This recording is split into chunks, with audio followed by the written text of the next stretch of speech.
Hello everyone, welcome back to my channel SS colourful vlogs Telugu. Wish you all a very happy new year. ఈరోజు వీడియోలో అయితే new year వ్లాగ్ని share చేస్తున్నా. వీడియోని skip చేయకుండా end వరకు అయితే చూడండి. ఈరోజు మా ఫ్యామిలీ మొత్తం చాలా ఎర్లీగా అయితే లేచాము. మేము లేచినప్పుడు అయితే బయట అంతా చాలా చీకటిగా అయితే ఉంది. లేచిన వెంటనే వాకిలంతా ఇలా నీట్గా అయితే ఊడ్చేసి మొత్తం కడిగేసాము. అలాగే మొక్కలకి వాటర్ కూడా పెట్టేసాము.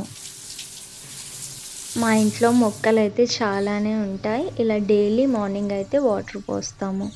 ఇలా వాటర్ పట్టాకైతే ఇప్పుడు వాకిట్లో ముగ్గు కూడా వేసేసాము.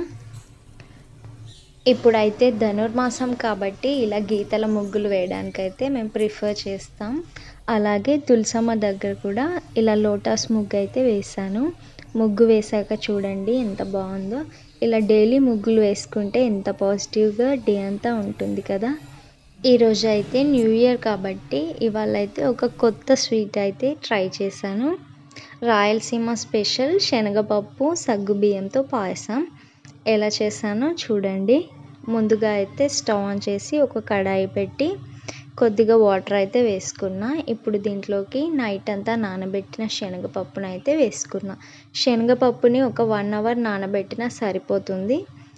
ఇలా వాటర్లో వేసి ఉడికించేటప్పుడు మెత్తగా అయితే ఉడుకుతుంది. శనగపప్పు ఉడకడానికైతే కొంచెం ఎక్కువ టైమే పడుతుంది. ఇలా మధ్య మధ్యలో కలుపుతూ ఉంటే కొంచెం సేపటికైతే ఇలా పైన నురగలాగా అయితే వస్తుంది.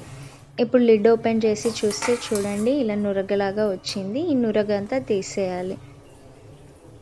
ఇలా 5 మినిట్స్కి ఒకసారి అయితే నురగ వస్తూ ఉంటుంది. దీన్ని తీసేస్తూ అయితే ఉండాలి. అప్పుడే పప్పు అనేది బాగా ఉడుకుతుంది.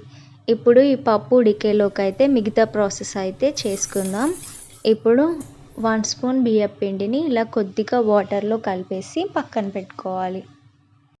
1 కప్పు శనగపప్పుని తీసుకున్నా కాబట్టి 1 కప్పు బెల్లం అయితే కరెక్ట్గా సరిపోతుంది. ఈ బెల్లాన్ని అయితే కరిగించుకుంటున్నా. దీంట్లో ఏమైనా ఇసుక లాంటిది ఉంటే అవైతే పోతాయి స్ట్రెయిన్ చేసుకున్నప్పుడు. ఇప్పుడు శనగపప్పు 50% ఉడికింది. ఇప్పుడు దీంట్లోకి సగ్గుబియ్యం అయితే వేసుకున్నా. ఒక 1/2 కప్పు దాకా సగ్గుబియ్యాన్ని అయితే వేసుకున్నా. ఈ సగ్గుబియ్యం పప్పు 2 మెత్తగా ఉడకాలి. సగ్గుబియ్యం ఉడికాక ఇలా ట్రాన్స్పరెంట్గా అయితే అవుతుంది. సగ్గుబియ్యం ట్రాన్స్పరెంట్గా అయ్యాక అయితే దీంట్లోకి ముందుగా కలిపి పక్కన పెట్టుకున్న బియ్యపిండి వాటర్ని అయితే వేసుకోవాలి. బియ్యపిండి వాటర్ని వేసుకొని బాగా కలుపుకోవాలి. ఇలా మంచిగా కలుపుకున్నాక ముందుగా కరిగించుకున్న బెల్లాన్ని కూడా వేసుకోవాలి. ఇలా బెల్లాన్ని వేసుకున్నాకైతే ఇలా మంచిగా మిక్స్ చేసుకోవాలి. బెల్లం అంతా ఇలా బాగా కలిసేదాకా అయితే ఇలా కలుపుకుంటూనే ఉండాలి. ఇదంతా బాగా దగ్గరకు వచ్చేదాకా ఉడికించుకోవాలి. 5 మినిట్స్లో అయితే ఇదంతా బాగా దగ్గరకు వస్తుంది. ఈ స్వీట్ అంతా ఇలా బాగా దగ్గరకు వచ్చాక అయితే ఇప్పుడు లాస్ట్లో దీంట్లోకి ఒక 1/2 స్పూన్ దాకా ఇలాచీ పౌడర్ అయితే యాడ్ చేసుకోవాలి.